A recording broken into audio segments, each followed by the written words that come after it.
अस्सलाम वालेकुम दोस्तों, उम्मीद है आप लोग सब खैरियत से होंगे। आज हम लोग सिविक्स ऑफ पाकिस्तान यानी कि मदनियात पाकिस्तान क्लास इंटरमीडिएट का लेक्चर नंबर 20 लेक्चर नंबर 20 करने वाले हैं।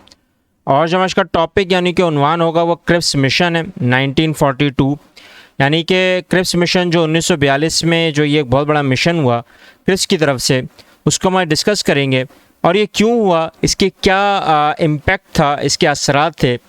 क्योंकि मुस्लिम लीग ने बेटा करारदाद पाकिस्तान या करारदाद लाहौर यानी कि पाकिस्तान रेजोल्यूशन जैसी पेश किया, तो उस वक्त उनका जो पूरा जहन था वो एक इंडिपेंडेंट स्टेट्स का था। यानी कि अगर देखा जाए जितनी भी जद्दगाना रियासतें हैं उनको मिलाकर एक रियासत मुसलमानों के लिए बनाना था। तो उसी दौरान अगर आपने अगर नोट करा हो कि इस वक्त वर्ल्ड वॉर 2 यानी कि जंग अजीम दोम चल रही थी, और बरतानिया को अपने हिसाब से अगर देखा जाए तो बहुत ज़्यादा नुकसान हो रहा था, इकनॉमिकली भी और सबसे अहम जो होता है पॉलिटिकल, इन दोनों के हिसाब से इनको बड़ा नुकसान हो रहा था।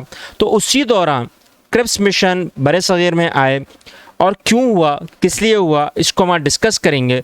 लेकिन इस टॉपिक को डिस्कस करने से पहले अगर कुछ बच्चे या कुछ हमारे दोस्त इस चैनल पर अगर नए हैं तो ज़रूर सब्सक्राइब कर लें। और अगर आपको इस सब्जेक्ट के रिगार्डिंग अगर बेहतर से बेहतरीन नोट्स चाहिए हों तो आपकी स्क्रीन के ऊपर जो ईमेल आईडी आ रही है इस पर कांटेक्ट करके आप अपने लिए बेहतर से बेहतरीन नोट्स प्रोवाइड कर सकते हैं। ठीक है बेटा। अगर आज के टॉपिक का आगाज़ करने से पहले हम लोगों ने जो लास्ट टॉपिक प्रीवियस टॉपिक में जो हमने डिस्कस किया था पाकिस्तान रेजोल्यूशन यानी कि करारदाद पाकिस्तान या करारदाद लाहौर के नाम से जो मशहूर है, इस टॉपिक को हमने डिस्कस किया था। अगर आपने इस लेक्चर को अब तक नहीं देखा है तो इस लेक्चर को देखने के बाद अगर आपको कोई चीज़ समझ में ना आए तो मेरे साथ ज़रूर शेयर करें। मैं इसी लेक्चर का लिंक करंट लेक्चर के लास्ट में रख दूंगा। ठीक है बेटा। आज के टॉपिक में अगर आप नोट करो बेटा क्रिप्स मिशन, इसका आपके पास एक शॉर्ट क्वेश्चन भी आ सकता है या फिर लॉन्ग क्वेश्चंस भी आते हैं, तो उसके हिसाब से आपके पास ये टॉपिक बड़ा एक इम्पॉर्टेंट और इसका एक मेजर बड़ा रोल है, किरदार है। क्योंकि आपने अगर नोट करा हो कि मैंने अभी अपने इंट्रो में ही यानी कि अगर आपने नोट कर लिया होगा कि अगर तारुफ देखा जाए तो वर्ल्ड वॉर 2 इस दौरान जब हो रही थी जंग अजीम दोम, तो बरतानिया की सबसे मेजर जो उस वक्त ये बोलते हैं ना उनके मद्दे मुकाबिल में जो सबसे अहम ममालिक खड़े हुए थे उसमें अब जापान भी था और बर्मा भी था, क्योंकि ये ज़्यादातर बड़े सगीर के इलाकों में आते हैं और नियरेस्ट टू द इंडिया है, तो यहाँ पे भी अटैक हो भी सकता था और होना भी चाहिए था। लेकिन हुआ इसलिए नहीं क्योंकि उस वक्त सबसे ज़्यादा बरतानिया का जो फोकस था वो ज़्यादातर यूरोपियन कंट्रीज़ की तरफ था वापस से, और अपनी कॉलोनीज़ को बचाने के लिए वो जब अपने इक़दामात को देख रहा था तो उस वक्त के प्राइम मिनिस्टर तो विंस्टन चर्चिल थे। उन्होंने यहाँ पर जो इंडियंस के अपने इतने मसाइल चल रहे थे उनको हल करने के लिए यहाँ के रहनुमाओं से, लीडर्स से बाकायदा बोलते हैं ना ताल्लुकात कायम करने के लिए, गुफ्तगू कायम करने के लिए उन चीज़ों को उजागर किया। और प्लस सबसे अहम बात, मीटिंग कायम करने की कोशिश की गई जिसमें कॉन्स्टिट्यूशनल रिफॉर्म्स यानी कि आइनी पासदारी जो हिंदुस्तान की होनी थी उसको डेवलप करने की कोशिश की गई। अब यहाँ पर जो ब्रिटिश के जो उस वक्त के डेलीगेट यहाँ पर आए तो उनका नाम था सर स्टैफर्ड क्रिप्स, जो 23 मार्च 1942 में आए बेटा। इन्होंने यहाँ पर जब देखा कि नॉन कॉपरेशन मूवमेंट बहुत ज़्यादा यहाँ पे बढ़ चुकी है और उसका कोई हल नहीं हो रहा, तो क्रिप्स मिशन ने उस वक्त यानी कि अप्रैल 1942 में कॉन्स्टिट्यूशनल रिफॉर्म के नाम से अपना प्रपोजल्स दिए। ठीक है ना, तजावीज़ें दी। अब अगर देखा जाए तो उनका मेन ऑब्जेक्टिव क्या था, देखो बेटा हमेशा कहना कि कॉन्स्टिट्यूशनल रिफॉर्म तो था ही था, प्लस इंपीरियल काउंसिल्स जो उस वक्त प्रोविजनल काउंसिल्स कहला रही थी इंडियन गवर्नमेंट के हिसाब से उसमें तायुन करना था।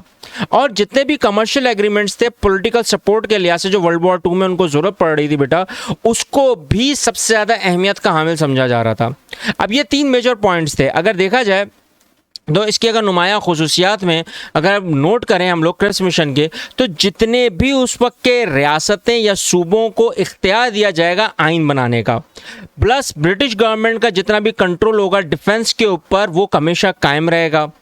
फ्रेश एग्रीमेंट्स माहदे यानी कि ताज़ा तरीन जो माहदे हैं वो बनाए जाएंगे और किए जाएंगे according the Indian act 1935 until जब तक के जो जंग है वो ख़त्म नहीं हो जाती उस वक्त से पहले कोई माहदा तय नहीं हो सकेगा। प्लस जितनी भी रिजेक्शन होगी, जो इंटरफेरेंस होगा, अगर मुदाखलत होती है तो उसमें भी सबसे अहम मुकाम लीडर्स को ही दिया जाएगा, रहनुमाओं को दिया जाएगा कि वो चुन सकते हैं, वो चूज़ कर सकते हैं क्या उनको पूरा कंप्लीटली एक्सेप्ट करना है या रिजेक्ट करना है। अब यहाँ पर जो सबसे अहम बात आती है, जो रिकमेंडेशंस आ रही थी सर स्टैफर्ड क्लिप्स की तरफ से, वो कांग्रेस को अगेन मद्देनजर रखते हुए दी जा रही थी बिकॉज ऑफ मेजॉरिटी, और मुस्लिम लीग जो इम्प्लीमेंटेशन चाह रही थी, अमल दरामद चाह रही थी अपने पॉइंट्स को, उनका कोई जिक्र नहीं हो रहा था। अब यहाँ पर अगर एक सबसे अहम बात नोट की जाए तो यहाँ पे कहीं ना कहीं ऑब्जेक्शंस आएंगे, एतराज़ात आएंगे, जिसमें सबसे पहला मुस्लिम लीग का आया कि इन्होंने कोई वादा नहीं किया किस चीज़ का, पाकिस्तान का मुराद है इंडिपेंडेंट स्टेट्स का, जिसमें एक कोई नुमाइंदगी हो मुसलमानों की। प्लस यहाँ पे दो आइनों का कॉन्सेप्ट आ रहा है, क्योंकि यहाँ पे पाकिस्तान और इंडिया का जब तक कोई कॉन्सेप्ट नहीं होगा तो मुसलमानों के जो अपने कवानीन है वो अपने चलते रहेंगे, वो अपने चलाते रहेंगे, और हिंदू जो उस वक्त इंडियंस यानी कि कांग्रेस अपने कवानीन दे देंगे। और असेंबली में जो मेजॉरिटी हमेशा आती रहेगी, क्योंकि कोई इलेक्शंस की बात नहीं हो रही या कोई रूलिंग की बात नहीं हो रही, तो उसमें सबसे अहम नुमाइंदगी हमेशा किसकी रहेगी, कांग्रेस की। अब ये तो थे ऑब्जेक्शंस मुस्लिम लीग की तरफ से, लेकिन इसी तरह कांग्रेस की तरफ से भी आए कि उन्होंने कोई इमीडिएट ट्रांसफर ऑफ पावर की बात नहीं की, कि अखंड हिंदुस्तान, यूनाइटेड इंडिया की बात नहीं की, कि कोई ऐसी बातचीत नहीं होगी कि इंडिपेंडेंट स्टेट्स की हो, क्योंकि अभी ये बीच में चल रही है बातें। और अगर देखा जाए तो उसमें भी अगर इंडियन यूनियन की बात अगर हो रही है तो उनको सबसे ज़्यादा करेज दिया जा रहा है, देखो हौसला अफजाई दी जा रही है। क्यों? क्योंकि डोमेनियन स्टेट्स का जो सबसे अहम रुतबा था, जहां मुसलमानों की नुमाइंदगी मुसलमान नुमाइंदे हों और जहां हिंदुओं के वहाँ, लेकिन कोई एक बोलते हैं ना एग्रीमेंट या कोई एक सबसे मुआहदा, एक अहम चीज़, एक डॉक्यूमेंट पेश नहीं हो रहा था। अब यहाँ पे फाइनेंस और डिफेंस मिनिस्टर जो उस वक्त के थे वो हमेशा कौन होंगे, बरतानिया के, और कोई डेमोक्रेटिक इलेक्शंस का कोई भी चक्कर नहीं था, क्योंकि यहाँ पर अगर डेमोक्रेटिक इलेक्शंस होते तो मेजॉरिटी में कौन जीतेंगे, हमेशा हिंदूज। लेकिन अगर देखा जाए तो सेपरेट इलेक्टेड जद्दागाना इंतखाबात को मद्देनजर रखते हुए ही इलेक्शन किए जाएंगे। अब यहाँ पर बातें यहाँ पर शुरू हुई, उसमें सबसे अहम मुद्दा ये आया कि ना मुस्लिम लीग ने इनको एक्सेप्ट किया, ना ही कांग्रेस ने एक्सेप्ट किया।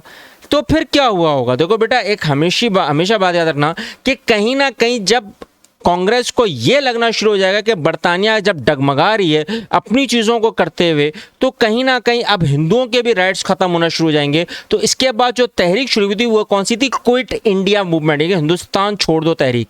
अब हम लोग इसी टॉपिक को नेक्स्ट लेक्चर में हम लोग ज़रूर डिस्कस करेंगे, लेकिन अगर आज के लेक्चर में आपको कोई चीज़ समझ नहीं आई तो मेरे साथ ज़रूर शेयर करें, कॉमेंट करें। और अगर आपको कोई चीज़ का पता हो, सर्वे या रिसर्च किया हुआ बेटा, तो वही मेरे साथ ज़रूर शेयर करें, कॉमेंट करें।